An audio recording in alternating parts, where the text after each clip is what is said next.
Good afternoon, Your Honor. We are here in case 24 CR 1275, State of Ohio versus Colleen M. Kelly. Present in court is the defendant, who's accompanied by her attorney, Mr. Jim Matthews. We were previously here on March 3rd, 2025. At that time, the defendant withdrew her previously entered plea of not guilty and entered a plea of guilty to count 1, possession of cocaine, a felony of the fifth degree, with a voluntary forfeiture of all contraband and instrumentalities. This matter was referred to the Lake County Probation Department for a pre-sentence investigation report, as well as for a drug and alcohol evaluation. Those reports have been prepared. The state has had an opportunity to review them and is ready to proceed with sentencing. There are 51 days of jail time credit. Thank you, Ron. Thank you. They included the Mr. Matthews, any reason not to go forward with sentencing? No, Your Honor. Anything you want to say on behalf of your client? Yes, Your Honor, thank you. Your Honor, Ms. Kelly does wish to be put on community control. Ideally, from her perspective, the court would consider releasing her, having her attend an intensive outpatient treatment program, permit her to begin enrolling in school and working on rebuilding her relationship with her children. She does have a statement she wishes to read to the court. Ms. Kelly, you have the right to address the court before your sentence. You can say anything you want. Anything you want to say. Okay. Yeah, I'm not going to waste your time. There's a letter I wrote on Wednesday, and I was debating whether or not to send it to you. But pretty much, it says, Honorable Judge Collada, first I'd like to say thank you for taking a few moments of your time to read or listen to what I have to say on my own behalf, since I'm truly the only one who knows who I am. I also like to state that in my opinion, no offense, Mr. Matthews, that Mr. Matthews has not been the best representation for me. And I don't feel that he takes anything into consideration I say or brings it to you. He only responds with something negative, telling me that it won't happen, that you're going to say no to it, that it's going to be denied. And so he kind of puts me already, like feeling at a loss. I'm not going to make excuses for the choices I've made that have led me to the fortunate or unfortunate events in my life, because they were my choices. And I am a true believer that everything happens for a reason, good or bad. And we learn to live with these choices we make, but when it comes to addiction, that's not a choice anyone gets to make, because that gets passed down from generation to the next generation. It's hereditary and genetic for the most part. The reason I say that it's for the most part is because no one's to blame for the disease of addiction itself. But I can say that I have been a stumbling block for my children due to the fact that they have seen me in my active addiction at times and may have condoned them to use as well. When it came to weed, yes, the gateway drug. And I am kind of a crappy mother for that and for allowing them to do that. I would rather have had them doing that around me, though, than to end up doing something and dying like I had, because it was laced with something more dangerous. And how could I say anything when I myself was using as well? Then I'd be nothing more than another hypocrite. I know that I'm a good person. Sometimes I care and worry too much about others, and I forget about myself. And I'm grateful that I've had this time to sit and reflect on so many things, but at the same time, it has made me feel, and as an addict, feelings sometimes aren't always a good thing. But being here, I've learned different coping skills to deal with these, and I finally gotten my medications in my system that I have needed now for a long time. Because not only am I an addict, but I also suffer from or struggle with mental health now as well. I plan to continue my treatment with Crossroads, possibly Signature Health when needed. I'm planning on enrolling in college for fine arts, maybe a few electives. I have some jobs already lined up. I have phone numbers of other addicts in recovery. I have some physical ailments that I need to look into still, and I have my mind focused on a better life, the one that I've been, than the one that I've been living. I'm not saying it's going to be easy because staying sober is one of the hardest things an addict can and will do, but I know where my heart and mind are, and I know that as long as drugs are involved, I can't have any of those things that I just mentioned. I would like a chance to get my life back and build a relationship again with my children and try to fix what I have broken in my own relationship with certain people. I'd like my children to look at me like they used to, and I want to have them know that I do care about them and love them. I need them more than they need me right now. Sorry. I want my family to be proud of me again and given a chance. I know I can do all of this. I'm not just a lost cause or another dollar sign for anybody. What's that mean, dollar sign for anybody? I just feel like a dollar sign to the city, to the jail, to the public defender. Just They're making money off of you? I'm making money off of you? every day I sit in the jail is all I'm saying. Every day you're in the jail is costing us counting money. We're not making out, we're losing money because you're sitting in jail. $65 a day for everybody that sits over there. You paid that? No, I paid that. They pay, everyone else paid that. I was under the impression that I'm sorry. I was under the wrong impression. The probably Mr. Matthews told you something and you said he was wrong. He said,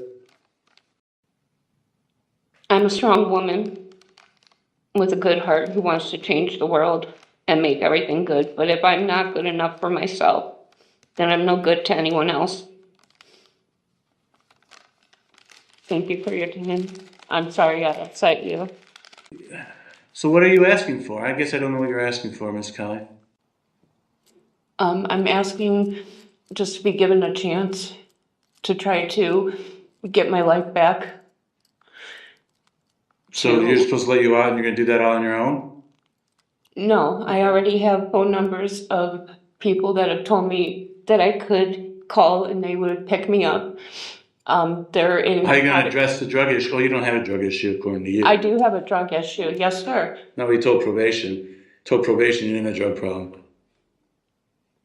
I never spoke with probation. So that lady right there. On the monitor. Okay. When did I say I didn't have a drug problem? No, she's not there to answer your questions. No, I do have a drug addiction. I never said I did not. So you didn't need treatment, you don't need people telling you what to do with your body, you can do whatever you want with your body. You don't remember any of that?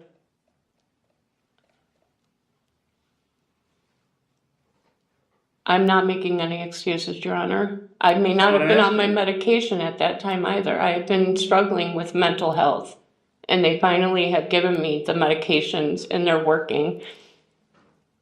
And I asked if I could continue my mental health treatment with her and she said yes. I just needed to make an appointment and she would continue it on the outside of here. She listened to what I asked for. She went ahead and proceeded to give it to me and so far it's been working. I have been going to meetings in the jail. Every meeting that they have I go to. I even go to the domestic violence. I've been getting any kind of information that I can get so that I can try to start off on the right foot instead of walking out and... So you don't remember this? The defendant does not believe she has a problem with drugs. The officer asked the defendant if she believes she needs treatment. She stated no, but I'm sure everyone else thinks I do. I just need people to stay out of my life. What I do with my body is my business and everyone else should stay out of it. That sounds like someone that thinks they... I may have said that. I don't know what my day was like that day also. Your Honor. Think she just made it up? No, I never said that.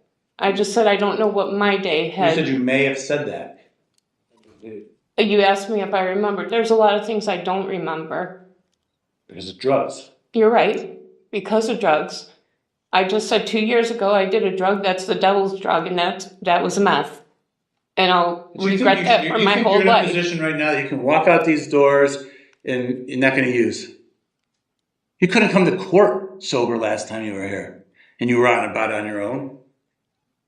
You deny that too. You deny having used any of those drugs. No, I said I had smoked weed. But you tested positive for a lot more than weed. I don't know if the weed was laced. Nothing is real anymore. It's more of a job anymore. I don't even enjoy doing the drugs. And I'm grateful that I've had this time to sit there because it gave me almost 45 days to start with some kind of a foundation, a strong foundation. I was in the program years ago. I had 5 years. I was a secretary. I was a chairperson. I was doing the events. I'd go to the camp outside. I'd go in early. I'd set up the chairs. So you're willing to go to inpatient treatment program? If that's what you feel I need. I mean, I can do the IOPs. I can do house arrest. That's not what I said. Inpatient, yes. If that's what you would like me to go to, I will go to an inpatient treatment. Anything else you'd like to say? No. You don't have to. Just make sure you said everything you wanted to say. No, Your Honor. Okay. Thank you. Mr. Matthews, anything else on behalf of the defendant? No, Your Honor. Ms. Finline for the state? Your Honor, the defendant does have a lengthy criminal history, much of which involves drugs. She has been placed on probation in the past. In her 2017 Cuyahoga County case, she had 6 probation violations before she was sentenced to incarceration. And the same thing occurred in this court in 2020 when she was sentenced to prison for her probation violations. The defendant mentioned today that there's no choice in addiction, but she has the choice to change her life. And her lack of insight is concerning, and coupled with her prior history of failing to comply with terms of probation. She did also not take any responsibility for her behavior in this case. She indicated to probation that the police set her up, and that probation also somehow tampered with her drug testing results.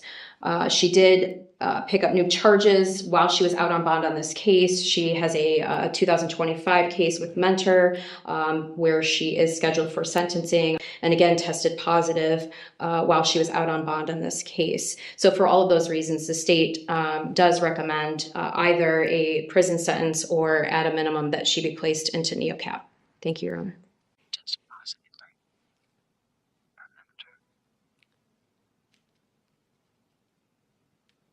No, that sure wasn't. I've reviewed the pre-sentence report and evaluation, drug and alcohol evaluation, pre-sentence report and investigation, drug and alcohol evaluation. It's considered the facts and circumstances of the offense involved, the nature of the offense. I've considered everything that's been said here today by Mr. Kelly, the prosecutor, Mr. Matthews, the recommendations. All this is considered by the court the purposes and principles of felony sentencing set forth in 29-29-11. As for the factors in 29-29-12, nothing stands out factually indicating it's more or less serious. As for recidivism factors, all of these factors are present indicating recidivism is more likely in the future, pretty much guaranteed.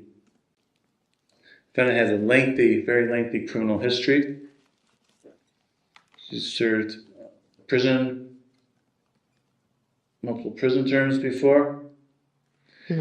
She has not responded favorably to previously imposed sanctions. There's a lengthy history of probation violations. She's been on probation than me before. She had multiple violations. She had 6 violations in Cuyahoga County. She doesn't follow conditions of probation. And that's just this fact. Our whole history here is just one probation violation after another. She was on bond to me in this case, and she committed another offense. You're shaking your head you didn't commit an offense. You're saying you didn't commit an offense? You're sentencing. I'm sorry, Your Honor. No. I never said I did not commit an offense. You're sitting there shaking your head like that. No, that's not true. I wasn't shaking my head for that. Okay. She committed a new offense while she was on bond. She violated her bond in this case by showing up to court high as a kite.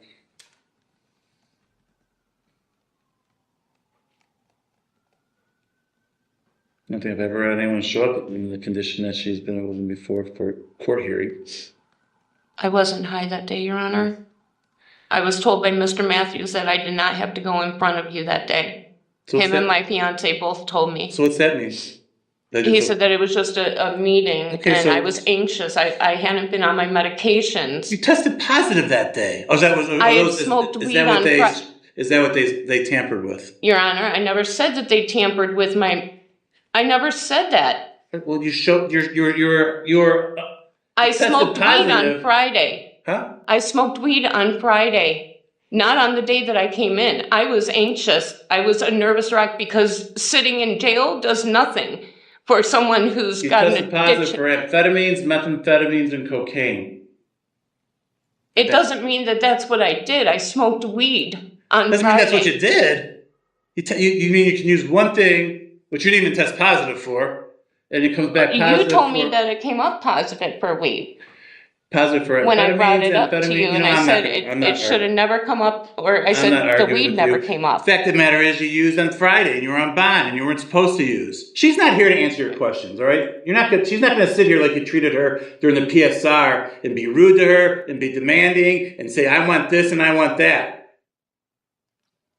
Same way you treated the gal from the OCAP. I was not disrespectful to her. You're very disrespectful.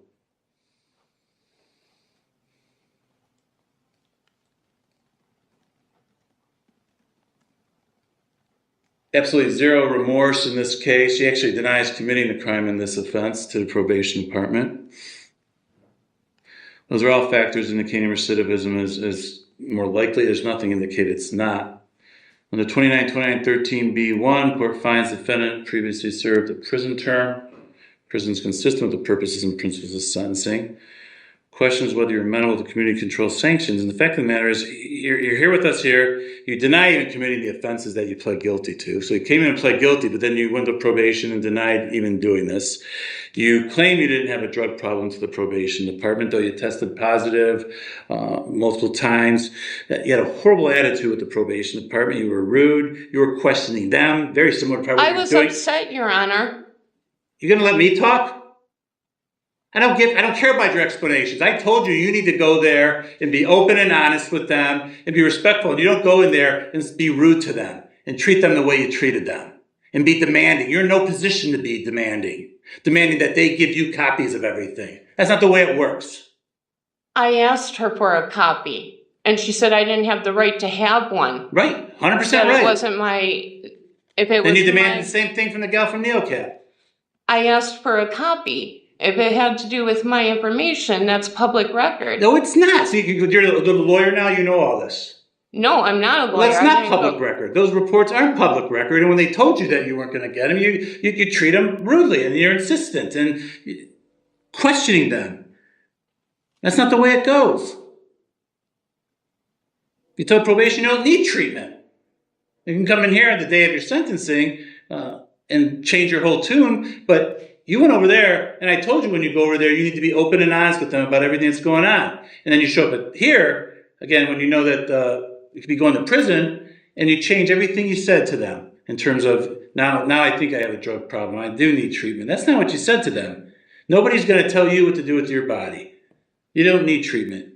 You've been sitting there for 40 days now or whatever it is, and you're sober now, and you're good to go. That shows zero insight. Prison is consistent with the purposes and principles of sentencing. There's just no way, based on your history, with the multiple probation violations and then the attitude you displayed here to the probation department, that you're amenable to community control sanctions. Therefore, it's a sentence to this court that the defendant serve a term in prison of 9 months. She has credit for 51 days she's already served.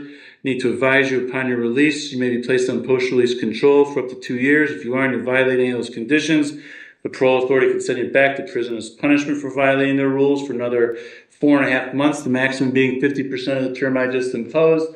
Any additional prison term imposed for violating post-release control is being imposed as part of the sentence at this time. Court disapproves the defendant's placement in a program of shock incarceration, intensive prison program, or transfer or transitional control, and the defendant's ordered to pay all costs in this action. Is there anything else for the record, Ms. Timmeline? Just a voluntary forfeiture, Your Honor. Or contraband, any contraband seized to be forfeited.